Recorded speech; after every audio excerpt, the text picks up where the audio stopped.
La Operación Barbarroja fue lanzada a primeras horas del 22 de junio de 1941, apenas unas semanas después de la invasión alemana de Creta, y fue el choque de armas más grande que el mundo había visto. Alemania había reunido más de 3 millones de hombres, una cifra colosal, pero en realidad las fuerzas de Adolf Hitler no estaban completamente preparadas para una campaña de tal magnitud. La historia demostraría más tarde que este pudo haber sido el primer gran error de Alemania, lo que finalmente conduciría a su derrota en la Segunda Guerra Mundial menos de 4 años después.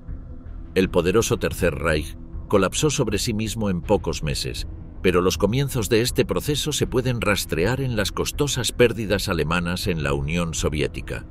Hitler había planeado originalmente invadir la Unión Soviética solo después de haber derrotado a Francia y a Gran Bretaña, y de haber sometido a Europa. Como veterano de la derrota en la Primera Guerra Mundial, comprendía el peligro de luchar en dos frentes y de estirar demasiado los escasos recursos de Alemania. Sin embargo, Gran Bretaña no había sido derrotada y, al fondo, acechaba a Estados Unidos con su enorme potencial económico y su hostilidad abierta hacia la Alemania nazi. Alemania ya estaba quedándose sin suministros vitales, especialmente alimentos y petróleo, y saquear la Unión Soviética ahora parecía la mejor oportunidad para subsanar estas carencias. Sin embargo, Hitler estaba confiado en el éxito. Después de todo, Alemania había derrotado recientemente a la poderosa Francia en 6 semanas, mientras que el Ejército Rojo había tenido problemas en Finlandia, durante la llamada Guerra de Invierno-Invierno de 1939-40. Para Hitler, esto indicaba que el Tercer Reich era imparable, mientras que las tropas de Stalin eran solo hombres prescindibles, sin experiencia ni determinación para ganar batallas. El problema era que la Unión Soviética tenía más de 10 veces el tamaño de Francia y los Países Bajos, y Alemania contaba con una fuerza solo ligeramente mayor que la del año anterior, cuando Hitler atacó en el oeste. Además, solo tenía un 30% más de fuerzas blindadas, las unidades de élite alemanas que habían sido la vanguardia de la victoria en Francia. Al igual que en Francia, la mayoría de las tropas alemanas debían avanzar hacia Rusia a pie y a caballo. La diferencia era que el frente de ataque de Barbarroja tenía más de 1.200 millas de largo. El Estado Mayor del ejército alemán ya había preparado un plan para tomar las tierras agrícolas de Ucrania. Esto significaría matar de hambre a la asombrosa cifra de 20 o 30 millones de ciudadanos soviéticos, pero la Alemania nazi lo veía como una guerra de supervivencia, por lo que esto se consideraba aceptable. También sería necesario exterminar al liderazgo soviético y a los intelectuales. Hitler les dijo a sus generales que tenían 3 meses para ganar esta victoria, después de lo cual volverían hacia el oeste para enfrentarse a Gran Bretaña de una vez por todas. En los primeros días y semanas de la invasión, todo parecía ir espectacularmente bien, ayudado por la negativa del líder soviético Joseph Stalin a aceptar cualquier señal de advertencia de un ataque inminente.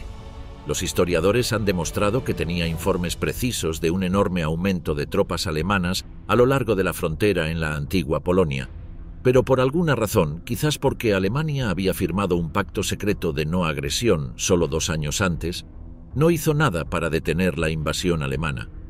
La abrumadora fuerza a lo largo de lo que inicialmente era un frente de 500 millas logró asegurar enormes porciones de territorio soviético en los primeros 15 días de batalla, mientras que, por encima, la Luftwaffe destrozaba las fuerzas aéreas del Ejército Rojo. Los estados bálticos fueron rápidamente invadidos en el norte, mientras que en el centro, gran parte de la antigua Polonia fue barrida. Una vez más, los ejércitos alemanes parecían imparables. ¿Qué ocurrió en solo 3 años para que esta situación se invirtiera completamente, de manera que los soviéticos destruyeran por completo a los alemanes invasores y comenzaran a empujarlos de regreso hasta llegar finalmente a Berlín, el corazón del Tercer Reich? Los rusos tenían una palabra para esto, lo llamaron Bagration. 1944, un año clave y el mayor desafío de Hitler, hasta el momento. A principios de 1943 se puso fin al cruel asedio de Stalingrado, donde hasta 1.200.000 personas perdieron la vida.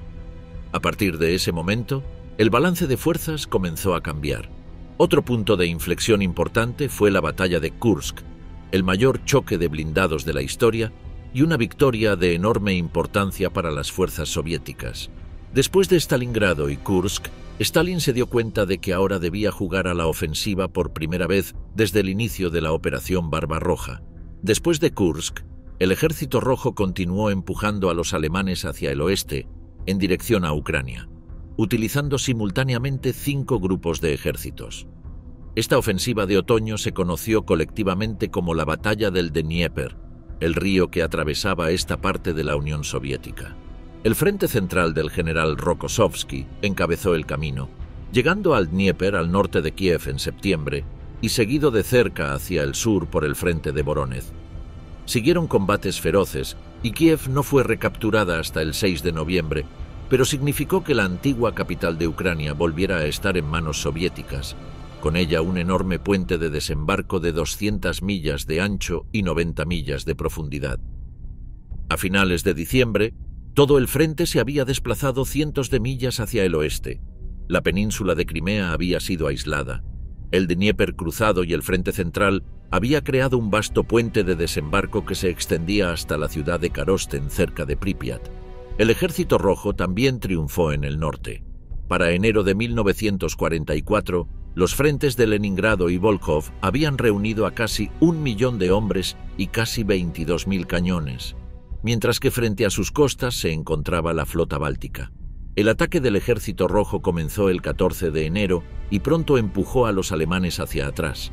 El último proyectil alemán que cayó sobre Leningrado lo hizo el 23 de enero. 4 días después, a las 8 de la noche, el cielo sobre la ciudad se iluminó con una masa de colores cuando más de 300 cañones dispararon una salva de triunfo. Después de 880 días, el terrible asedio de Leningrado finalmente había terminado. Con estas importantes victorias, Stalin se acercaba cada vez más a vengarse de los traicioneros y viciosos alemanes. 1943 había sido el año en que los rusos lucharon por su propia tierra. 1944 sería el año en que llevarían el campo de batalla a los territorios conocidos como Prusia. Para 1944, los soldados alemanes se encontraban en una situación vulnerable y fluida. Con la falta de apoyo adecuado de fuego blindado, hombres adicionales y armamento, los soldados se vieron obligados a atrincherarse y defender posiciones, a menudo solo con una serie de ametralladoras y cañones antitanques. Como resultado de la falta de suministros, un sentimiento de futilidad y pesimismo se apoderó del soldado alemán. En el frente central, incontables miles de soldados habían muerto desde el verano de 1943, y casi un año después los alemanes se encontraron siendo empujados hacia atrás, manteniendo partes de un frente que recordaba a la Primera Guerra Mundial, con una cadena de posiciones defensivas, trincheras y agujeros de proyectiles, donde las ganancias y pérdidas solo podían medirse en yardas. Un incentivo más para que Stalin avanzara, para golpear mientras el hierro estaba caliente, es decir, antes de que Hitler pudiera reunir más fuerzas para enviar al frente oriental. El problema para Hitler era que ya tenía la situación controlada en el oeste, después de que los aliados desembarcaran en Normandía, al norte de Francia, el 6 de junio de 1944. Una fecha que pasaría a la historia como el día D.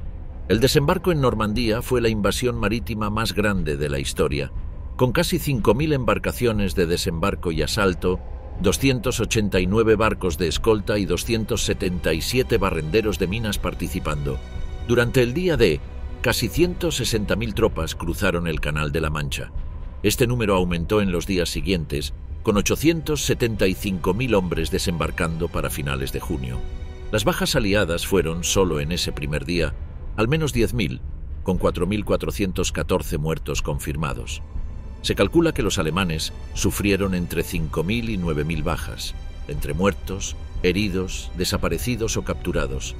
Francia fue liberada en solo 2 meses, y el rápido avance de los aliados en la frontera occidental del Tercer Reich parecía preocupar mucho más a Hitler que el avance ruso en el este, que él pensaba que estaba bajo control gracias al poderoso grupo de ejércitos centro.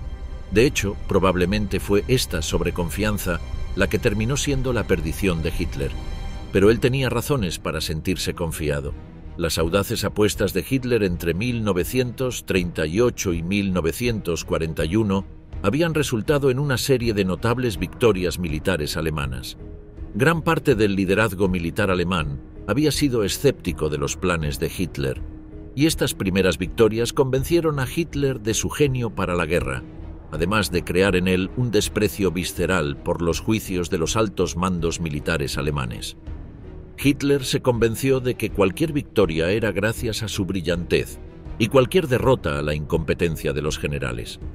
Despedía a los oficiales que cuestionaban sus juicios y gradualmente se rodeó de aduladores que apoyaban su visión cada vez más delirante de la situación estratégica.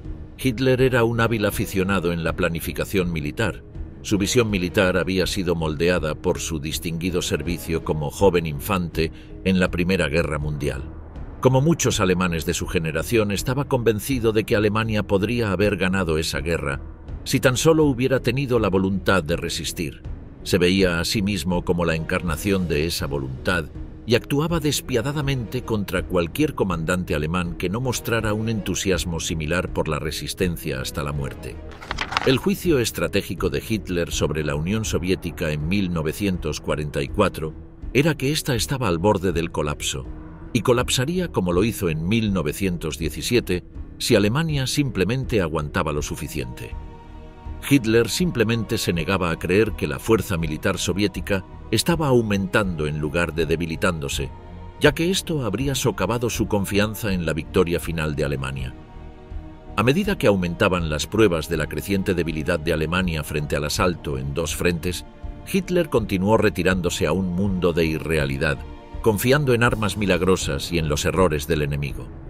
A medida que Alemania se veía obligada a adoptar una postura defensiva estratégica en 1944, Hitler se negó rotundamente a ceder ni un solo centímetro de territorio, incluso cuando una retirada táctica habría colocado a las tropas alemanas en mejores posiciones defensivas. Para Hitler, las retiradas tácticas eran signos de derrotismo y falta de voluntad para vencer a los soviéticos.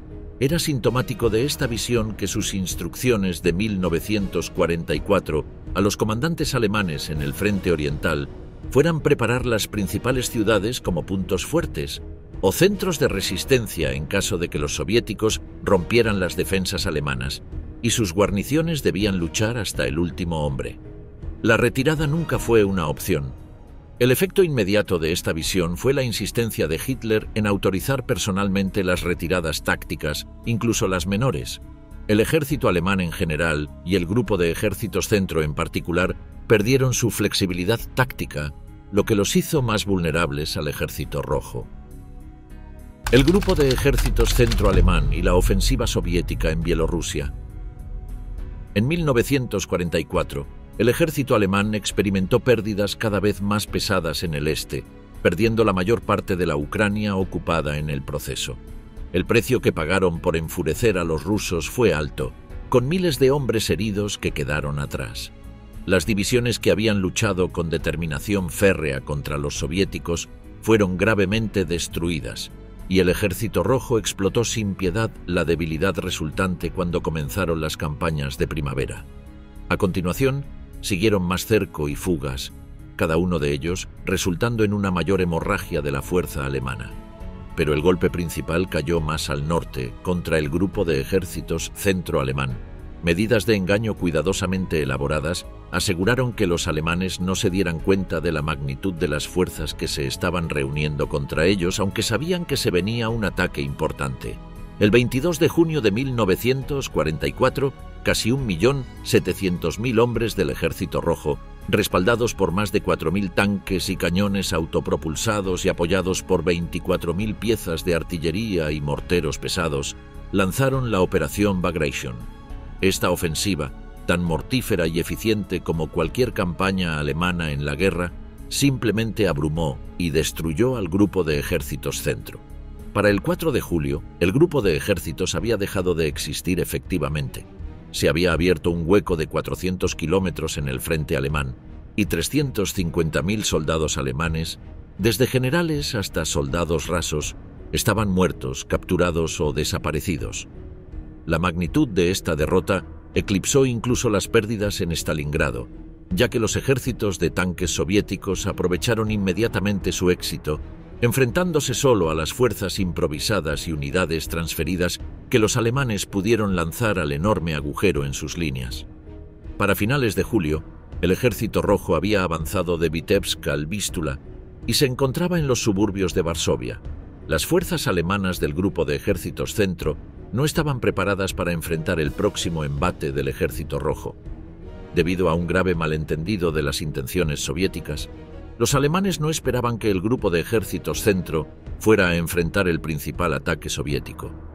El fuerte agotamiento de las unidades Panzer hacia Francia y el norte de Ucrania había dejado al Grupo de Ejércitos Centro con una fuerza principalmente de infantería, débilmente apoyada tanto en blindados como en aviones. La situación empeoró aún más el 30 de mayo de 1944, cuando Model logró convencer a Hitler de trasladar el 56º Cuerpo Panzer del Grupo de Ejércitos Centro al Grupo de Ejércitos del norte de Ucrania. En la víspera de la Operación Bagration, el Grupo de Ejércitos Centro contaba con 34 divisiones de infantería, 2 divisiones de campo de la Luftwaffe, 7 divisiones de seguridad, 2 divisiones de granaderos Panzer y una división Panzer. Había varias divisiones húngaras en la retaguardia, pero los alemanes depositaban poca esperanza en estas formaciones. En total, las Fuerzas Armadas alemanas en Bielorrusia contaban con el equivalente a 52 divisiones, con unos 400.000 soldados de combate y otros 400.000 en unidades de apoyo, puestos administrativos y otras posiciones no combatientes. Aunque esta era una fuerza considerable, el terreno que necesitaban cubrir era enorme. Dada la extensión del frente que debía ser defendido, las divisiones de infantería alemanas estaban estiradas más allá de los límites prudentes. Cada división cubría un frente de unos 30 kilómetros, casi el doble de la norma. Esto significaba que cada kilómetro de frente estaba cubierto por solo unos 80 infantes de primera línea, respaldados en promedio por 2 o 3 piezas de artillería y 1 o 2 cañones de asalto. La baja densidad de las fuerzas alemanas a lo largo de la línea del frente también obligó a los planificadores del Grupo de Ejércitos Centro a mantener una reserva estratégica mínima. Prácticamente todas las divisiones mantenían un sector del frente, por lo que una vez que los soviéticos penetraban las formaciones de infantería del frente, no quedaba apenas defensa en profundidad.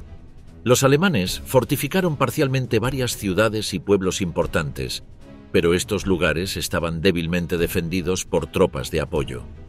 La calidad de las tropas de infantería alemanas había disminuido constantemente a lo largo de la guerra debido a las enormes bajas. Desde 1943 hubo una llegada constante de alsacianos, polacos y otras minorías étnicas de las periferias del país, pocos de los cuales tenían entusiasmo por morir por la Alemania de Hitler. Aunque las unidades de Panzer alemanas no sufrían estos problemas, la creciente escasez de combustible había llevado a una reducción severa en el entrenamiento, lo que afectó negativamente su rendimiento en combate. La clara ventaja táctica que gozaban las tropas alemanas al inicio de la guerra ruso-alemana estaba desapareciendo, ya que la calidad de las tropas alemanas se volvía cada vez más mediocre y el rendimiento de las tropas soviéticas mejoraba. El Grupo de Ejércitos Centro luchaba desde posiciones defensivas preparadas. El sector de Bielorrusia había estado relativamente estático durante varios meses antes de la Operación Bagration, lo que permitió a los alemanes llevar a cabo un extenso trabajo de fortificación de campo. En general, cada división construyó de 3 a 5 líneas de trincheras, con una profundidad de 5 a 6 kilómetros. Estas posiciones defensivas incluían fosos reforzados para ametralladoras y morteros, pero generalmente había pocas fortificaciones de campo de concreto. Los cinturones defensivos estaban fuertemente minados y la mayoría estaban protegidos por extensas barreras de alambre de púas y algunas barreras antitanque. En este punto de la guerra, la infantería estaba bien provista de cohetes antitanque Panzerfaust, y esto a menudo se complementaba con los pocos cañones antiaéreos de 88 milímetros remolcados por la división. Por otro lado, las unidades del Ejército Rojo involucradas en la Operación Bagration eran una fuerza formidable. Los 4 frentes del Ejército Rojo totalizaban 118 divisiones de fusileros, 8 cuerpos de tanques y mecanizados, 6 divisiones de caballería, 13 divisiones de artillería y 14 divisiones de defensa aérea. Estas unidades contaban con alrededor de 1.700.000 tropas y personal de apoyo, es decir, más del doble que sus oponentes alemanes. Las divisiones de fusileros soviéticas eran generalmente más pequeñas que sus contrapartes alemanas, con un promedio de 3.000 tropas.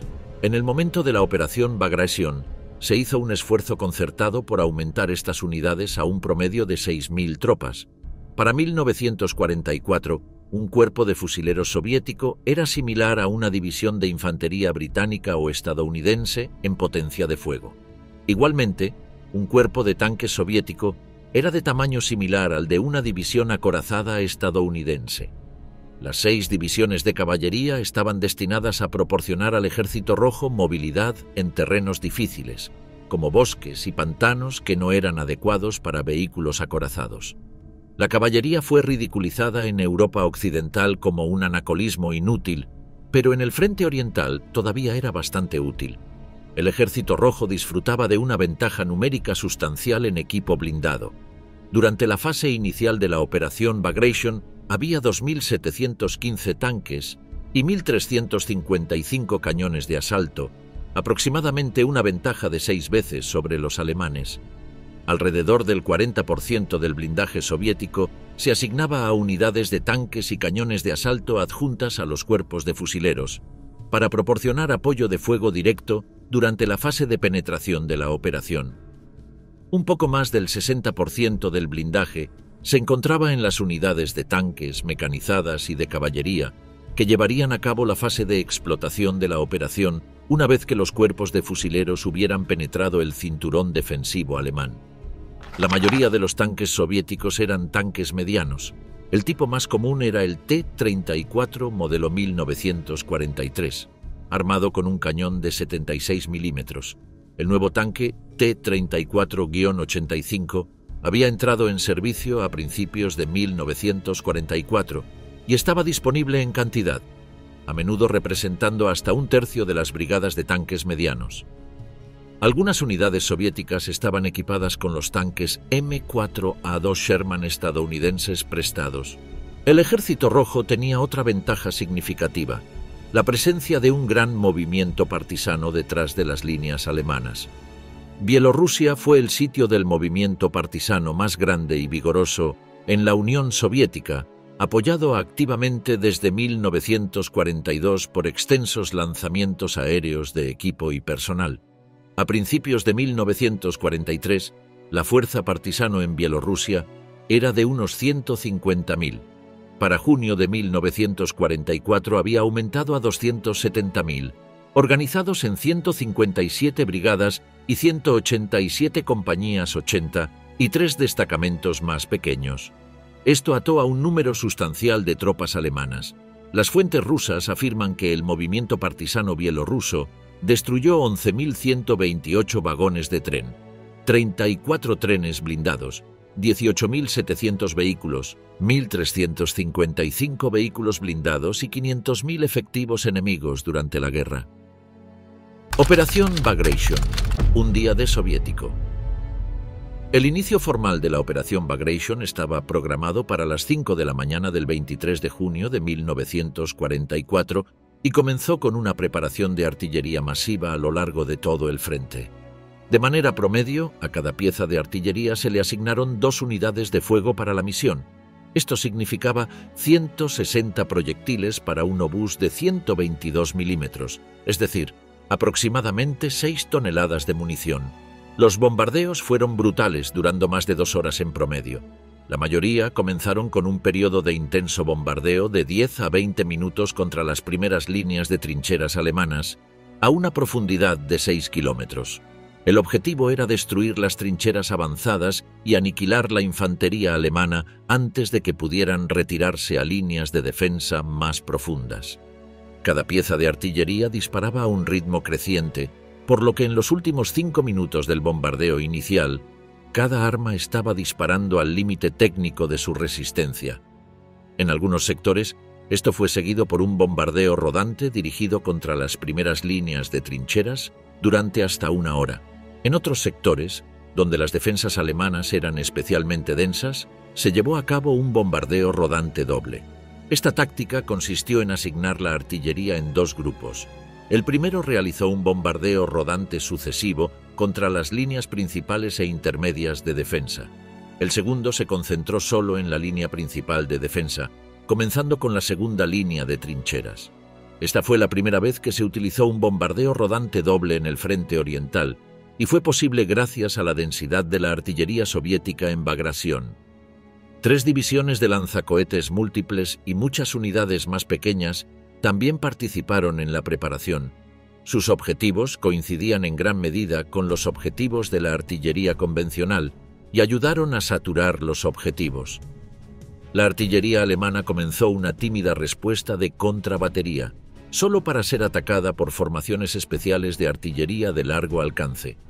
Los relatos alemanes de la preparación de la artillería coinciden en describirla como de una intensidad y destructividad nunca antes vistas durante la guerra. La preparación de la artillería fue seguida por los primeros ataques de infantería. El Ejército Rojo empleó grupos concentrados de infantería apoyados por fuego altamente concentrado y bien controlado de armas pesadas.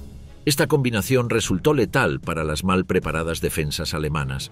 Para la tarde, el Tercer Ejército Panzer estaba sufriendo importantes brechas en sus defensas. El objetivo soviético más importante en ese momento era la carretera principal Moscú-Minsk desde Smolensk hasta Orsha.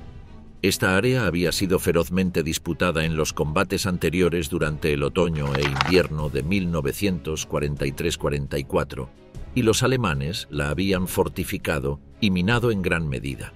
Como resultado, el 11º Ejército de la Guardia Soviético, que atacaba hacia Orsha, utilizó grupos especiales de asalto. Estos estaban compuestos por unidades de ingenieros y tanques especialmente configurados para abrir las brechas en los cinturones defensivos más densos. Atacaron con 5 divisiones de rifles. Las 3 divisiones más al sur que atacaban el cinturón fortificado fueron precedidas por una fuerza de asalto acorazada. Cada una de las 3 fuerzas de asalto consistía en una compañía de 10 tanques T-34 equipados con rodillos para minas, seguida por un regimiento de tanques pesados con 21 tanques rusos IS-2 Okabe. Detrás de toda esta artillería y potencia de fuego, vino la oleada inicial de los regimientos de rifles, apoyada por una compañía de tanques lanzallamas y un regimiento ligero de cañones de asalto. Esta impresionante fuerza no avanzaba rápidamente. No solo había un problema con las minas y trampas para tanques, sino que la infantería alemana tenaz se ocultaba en los huecos de los obuses de artillería con granadas cohete Panzerfaust. Para el final del primer día de combates a gran escala, la ofensiva avanzaba bien. La ciudad de Vitebsk estaba al borde de ser rodeada y la carretera principal hacia Minsk parecía estar al alcance del 11º Ejército de Guardias. Los alemanes aún no creían que este fuera el esfuerzo principal de los soviéticos, por lo que no se hizo ningún intento real de redirigir reservas estratégicas hacia la zona. Para la mañana del 24 de julio, ya era evidente para el comandante del Tercer Ejército Panzer, el general Georg Hans Reinhardt, que el Ejército Rojo intentaba cortar la ciudad de Vitebsk, por lo que se convirtió en su prioridad defenderla.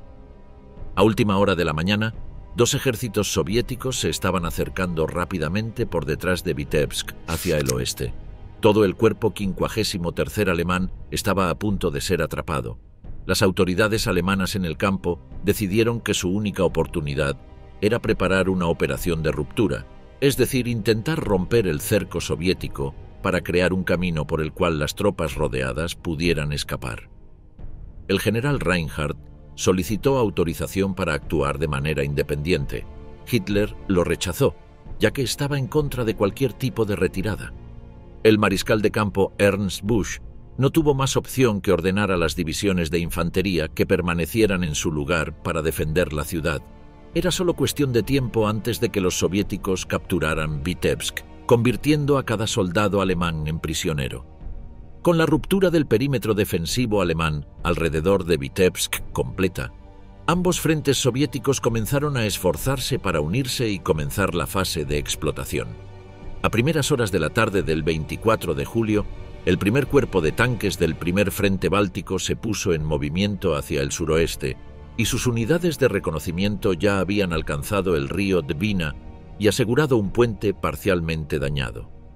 Para la mañana del 25 de junio, la cuarta división de campo de la Luftwaffe estaba rodeada en Ostrovno, dentro del 9º cuerpo a lo largo de la línea del frente, y en algunos lugares de la segunda línea de defensa, llamada la línea Tigre. A las 2:45 de la mañana, se ordenó al 9º cuerpo que realizará una retirada combativa desde la línea Tigre hacia una línea secundaria al oeste del río Dvina. Para el mediodía, los elementos avanzados del Ejército Rojo ya estaban en la orilla este del Dvina, siguiéndolos de cerca, y varios puentes tuvieron que ser volados, aunque todavía había fuerzas alemanas al este del río. Con las defensas tácticas alemanas superadas, esa misma tarde, el general soviético Ivan Cherniakovsky ordenó a sus tropas que comenzaran una misión de explotación. Estas operaciones dejaron al cuerpo 53 alemán en Vitebsk, completamente aislado y vulnerable al ejército soviético. Para la mañana del 25 de junio, la cuarta división de campo de la Luftwaffe estaba rodeada en Ostrovno. El ejército 39º soviético abrumó a la cuarta división de campo de la Luftwaffe esa tarde y amenazó con hacer lo mismo con la 246ª División de Infantería y la sexta división de campo de la Luftwaffe. El mariscal de campo Busch intentó persuadir a Hitler para que permitiera al menos que uno de sus cuerpos se retirara de Vitebsk para asistir al intento de ruptura, pero Hitler le recordó que sus órdenes eran claras: luchar o morir intentándolo. 2 divisiones alemanas quedaron aisladas a 10 kilómetros al suroeste de Vitebsk, con partes de una división de infantería atrapadas dentro de la ciudad, mientras los soviéticos reducían metódicamente las defensas con ataques aéreos y ataques repetidos de infantería. Para la tarde del 26 de junio, las posiciones de la guarnición de Vitebsk se habían vuelto desesperadas, ya que el ejército 39º soviético penetró las defensas alemanas en varios puntos. Decenas de miles de soldados alemanes fueron capturados por los soviéticos esa tarde y los días siguientes, y se organizaron transportes para llevarlos a campos de prisioneros de guerra cerca del frente. La parada de los vencidos de 1944. ¿Cómo humillar a los alemanes? La destrucción del Grupo de Ejércitos Centro fue la mayor derrota individual del ejército alemán en la Segunda Guerra Mundial. En menos de 2 semanas, el Ejército Rojo destruyó más divisiones y tropas que en Stalingrado, 16 meses antes. El repentino vacío creado por las masivas pérdidas de hombres y material obligó a los alemanes a trasladar divisiones tanto del Grupo de Ejércitos Norte como del Grupo de Ejércitos del Norte de Ucrania, mientras el Ejército Rojo se preparaba para lanzar operaciones ofensivas en esos frentes. El alcance total de las pérdidas alemanas en la Operación Bagration nunca será conocido con precisión. Alemania perdió el equivalente a 25 o 30 divisiones. 17 divisiones fueron completamente destruidas. Las pérdidas de mano de obra fueron, como mínimo, de 300.000 tropas y probablemente más cercanas a 350.000. De estos, alrededor de 150.000 fueron capturados, de los cuales aproximadamente la mitad fueron asesinados mientras eran trasladados a campos de prisioneros o murieron de malnutrición o enfermedades en los campos. Pero quizás la representación más precisa de la magnitud de la derrota de Alemania en el frente oriental fue un sorprendente evento que ocurrió en la capital soviética. Mientras que la mayoría de los prisioneros de guerra alemanes fueron utilizados para trabajos forzados en diversas partes del país, Stalin tenía otros planes para al menos un tercio de ellos. Un convoy de trenes que transportaba a 57.000 prisioneros alemanes partió del frente oriental hacia la capital de la Unión Soviética el 17 de julio de 1944 a las 11 de la mañana. La operación se llevó a cabo en secreto.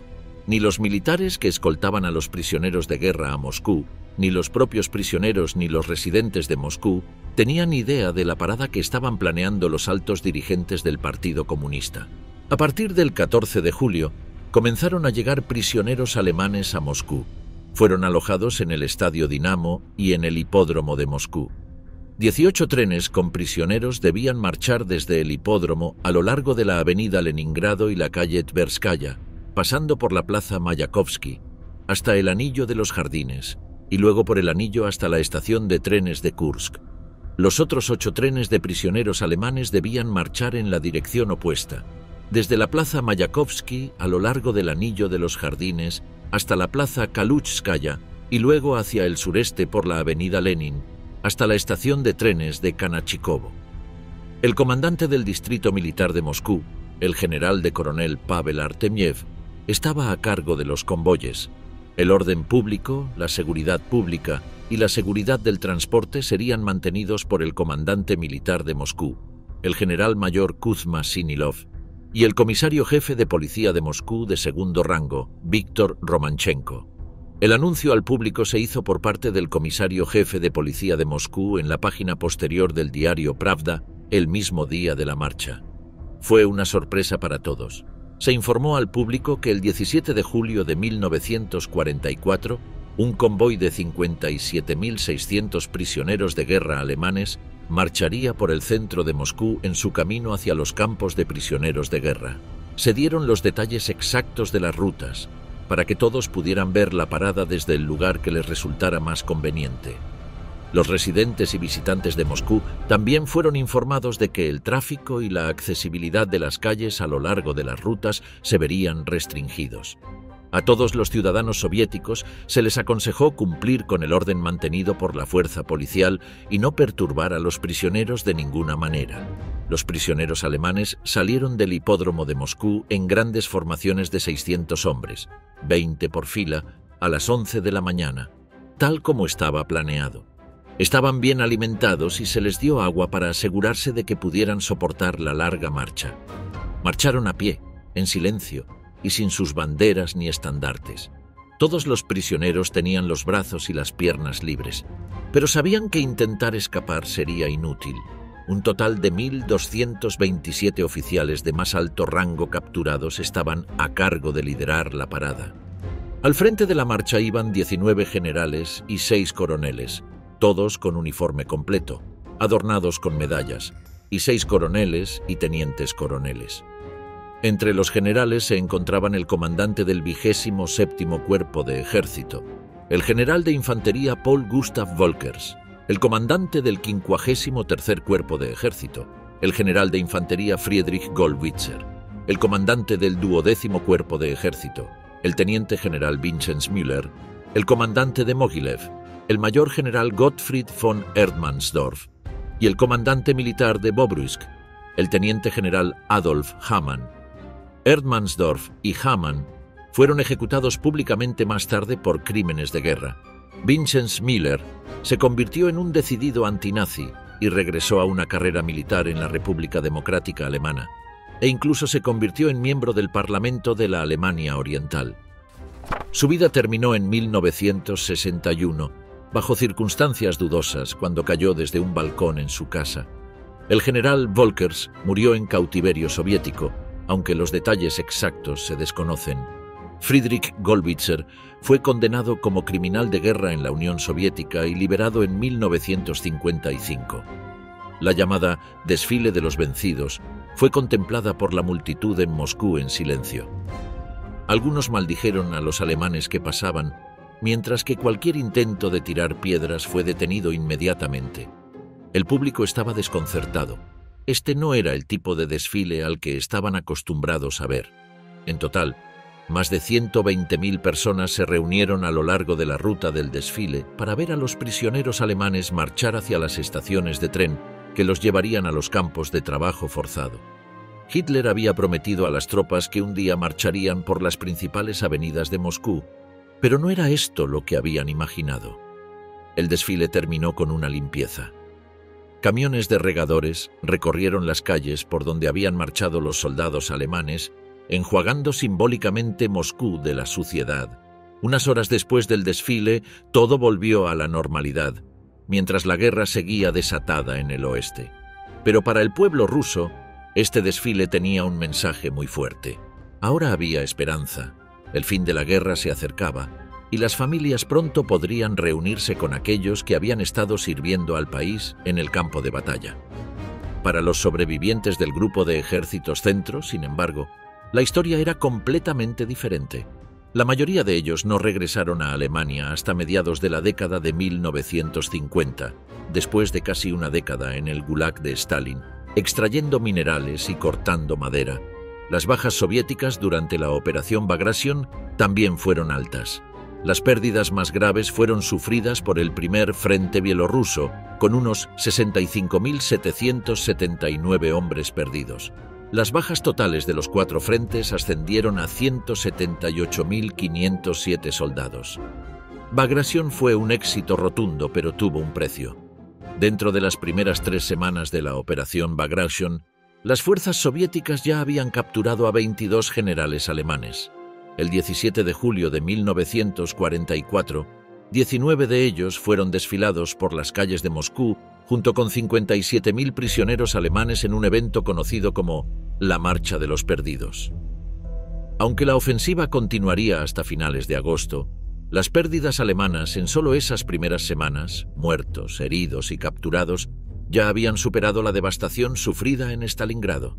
El sector central del frente alemán colapsó, retrocediendo más de 300 kilómetros y dejando una enorme brecha en las líneas. Con Minsk rodeada y sin un contraataque alemán inmediato a la vista, los comandantes soviéticos aprovecharon la oportunidad para avanzar hacia Prusia Oriental. Desesperado, el alto mando alemán comenzó a retirar divisiones de los flancos norte y sur, debilitando involuntariamente otros sectores del frente. Este fue precisamente el momento que los soviéticos habían anticipado. Lanzaron 2 ofensivas adicionales, una hacia el mar Báltico y otra empujando hacia el oeste a través de Polonia desde Ucrania. El Ejército Rojo llegó a las afueras de Varsovia y aseguró gran parte del oeste de Ucrania. Fue solo la grave tensión en sus líneas de suministro lo que finalmente trajo una pausa a lo que había sido una campaña sorprendentemente rápida y de gran alcance, una que había superado incluso sus propias expectativas. Celebrando la caída de la Alemania nazi, la Parada de la Victoria de 1945, la Parada de los Vencidos, no fue solo una maniobra de propaganda. La guerra realmente terminaría, al menos en Europa, menos de un año después. La Alemania nazi se rindió el 9 de mayo de 1945. 6 semanas después de la caída de Berlín y el fin de la Gran Guerra Patriótica, se organizó una gigantesca parada militar para los residentes de la capital soviética.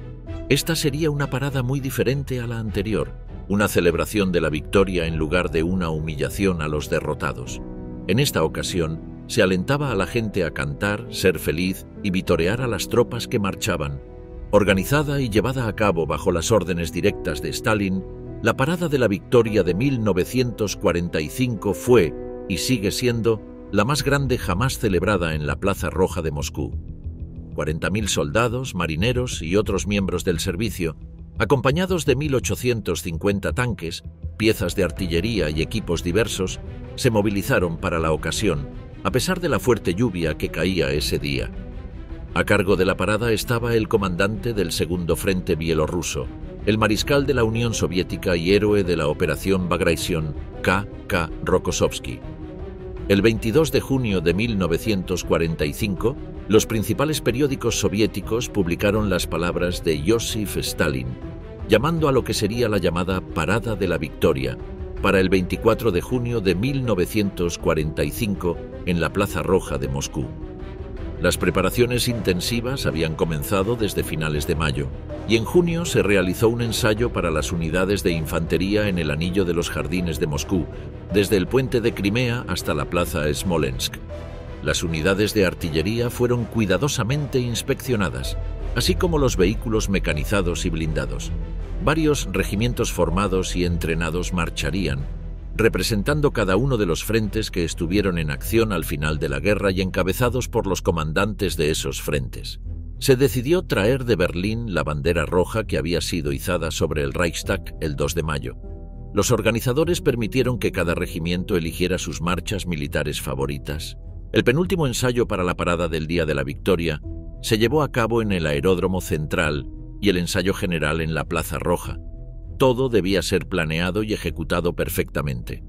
El 22 de junio a las 10 de la mañana, los mariscales de la Unión Soviética, Georgy Chukov y Konstantin Rokossovsky, Aparecieron en la Plaza Roja, uno sobre un caballo blanco y el otro sobre un caballo negro. La plaza fue inmediatamente barrida por una ovación. Luego, la Orquesta Militar Combinada, formada por 1.400 músicos, tocó el himno titulado Gloria al pueblo ruso. Después de eso, el comandante de la parada, Rokossovski, informó sobre la preparación para el inicio de la parada. Los mariscales hicieron un recorrido por las tropas y rindieron homenaje al mausoleo de Lenin, ubicado en la Plaza Roja. Luego, Zhukov se subió al podio y, en nombre del gobierno soviético y del Partido Comunista, felicitó a los valientes soldados soviéticos y a todo el pueblo por la gran victoria sobre la Alemania nazi. En ese momento, sonó el himno de la Unión Soviética y comenzó la marcha solemne de las tropas. A la parada de la victoria asistieron los regimientos de los frentes, del Comisariado del Pueblo de Defensa y de la Marina, academias militares, colegios y unidades de la guarnición de Moscú. Los regimientos combinados incluyeron a los soldados, sargentos y oficiales de diferentes armas que se habían distinguido en batalla y que habían sido condecorados con órdenes militares. Después de los regimientos de los frentes y la Marina, uno de los momentos más celebrados de la parada ocurrió. Una columna de soldados soviéticos llevando 200 banderas tomadas de las tropas nazis derrotadas entró en la Plaza Roja y las dejó caer al suelo, a los pies del mausoleo, como señal de la aplastante derrota del agresor. A las 11 de la noche, el cielo sobre Moscú se iluminó con potentes focos. Se soltaron cientos de globos y desde el suelo se escucharon las descargas de fuegos artificiales. Al día siguiente, 25 de junio, el Gran Palacio del Kremlin albergó una recepción en honor a la parada del Día de la Victoria. Después de la gran celebración en Moscú, por sugerencia del gobierno soviético y del Mando Supremo, en septiembre de 1945, se celebró una pequeña parada de tropas aliadas en Berlín, a la que asistieron tropas soviéticas, estadounidenses, británicas y francesas. En total, 40.000 soldados del Ejército Rojo marcharon en la Parada de la Victoria y 1.850 vehículos militares participaron. Miles de invitados y probablemente más de 1 millón de personas se reunieron para ver y participar en las celebraciones, a pesar de la lluvia. Después de tantos años de guerra y con gran parte de ella luchada en su propio suelo, fue un momento merecido de felicidad para el pueblo soviético.